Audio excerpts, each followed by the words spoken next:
Welcome to the agonizing life of an Amikiri. It's like being born into a nightmare, except there's no escape. You're basically a bird-headed, lobster-clawed freak of nature with no job, no purpose, and a real chip on your shoulder. It's like nature looked at a lobster and thought, you know what this needs? A bird head, and maybe some existential dread. How does this thing survive, to lead into the chaos of its early life? Amikiri comes from Japanese folklore, with bird-like heads and lobster claws, known for cutting fishing nets. This creature typically lives around coastal howiters, where it preys on nets. Uses its claws to cut through nets, but for no reason, seriously. If you thought being born a net cutter was a niche job, you're not wrong. Imagine being born a tiny, helpless creature, probably the size of a bread roll, with the combined survival skills of a confused bird and an angry crustacean. Your only talent? Cutting things. But not just any things, nets. Fishing nets. Mosquito nets. You've basically made a career of being a nuisance to fishermen everywhere. Congrats. You've unlocked hard mode. As soon as you pop out of the egg, you're already cutting nets like your life depends on it, which, to be honest, it kind of does. Your whole existence is just one giant, net-hating tantrum.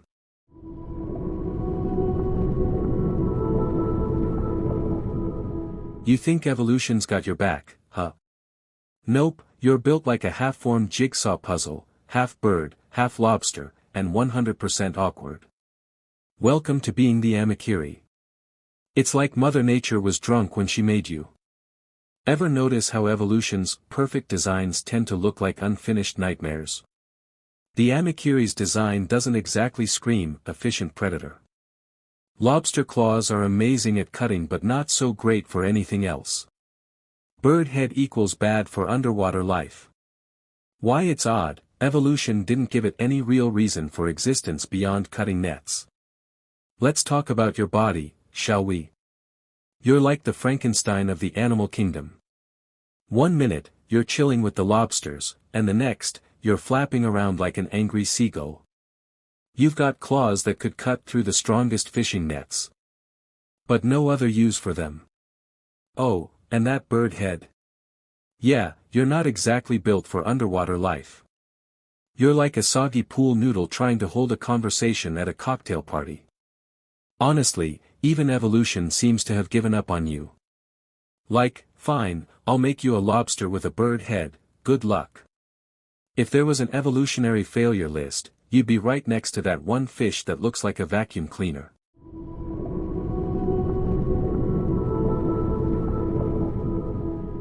Congrats, you've grown up.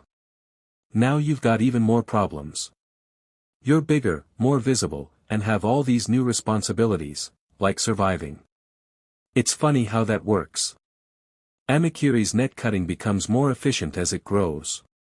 Its diet consists mainly of fish and other small sea creatures, but it doesn't seem to realize its weirdness is its downfall. It's prey to larger animals like seabirds.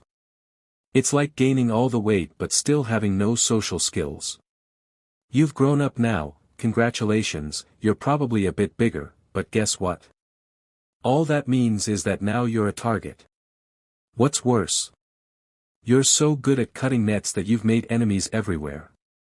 Great job, now you're not just a freak of nature, you're the most hated creature on the beach. And let's not talk about your predator issues. You're basically the world's most efficient sushi-making machine for larger creatures. But hey, at least you've mastered your net-cutting skills. So much for being a menace to the human race. The only problem? No one really cares about you, except maybe the people trying to catch fish.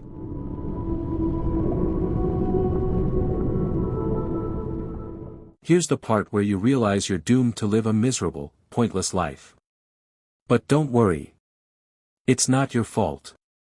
It's evolution's fault, and maybe your bad luck. The Amikiri's relationship with humans is one of mutual disdain. Nets cut by Amikiri equals humans get annoyed. It has no real role in the ecosystem. Amikiri's myth might be an allegory for environmental imbalance or the consequences of evolution's mistakes. At this point, you've fully embraced your net-cutting destiny. But, spoiler alert, it's not glamorous. You're just an unpaid intern in the grand scheme of the ocean, hacking away at fishing nets with zero purpose. No one's grateful for your help, and you're so cursed that you can't even get a decent meal without humans yelling at you. Imagine getting stuck in a permanent cycle of making people hate you for doing what you were designed to do. But hey, evolution doesn't care. Nature made you a net cutter. You're like the office copier, you're there, you're useful, but nobody gives you credit.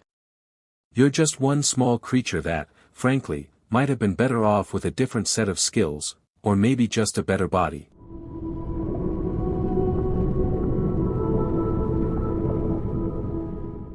Ah, adulthood. Now you've grown into a fully fledged creature that just wants to be left alone.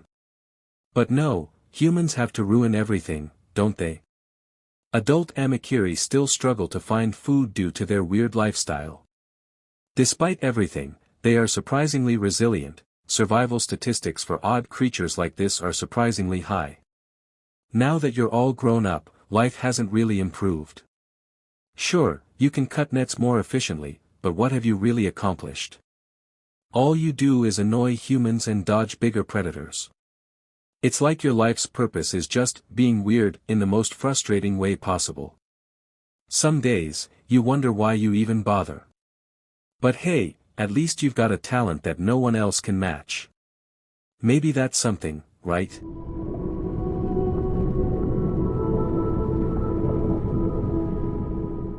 Well, it's been a long, miserable life, hasn't it? You've fought your battles, but in the end, the joke's on you. It always is. The Amikiri may never truly thrive. Its survival is largely accidental. So, after all that, you'll probably just keep going.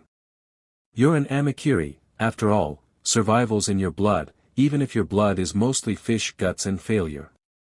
You've never been truly happy, and you'll probably never be celebrated. But you'll survive. That's your gift and your curse. Isn't it beautiful how life works? Well, not really. But you're still here. And in the end, that's all that matters, right?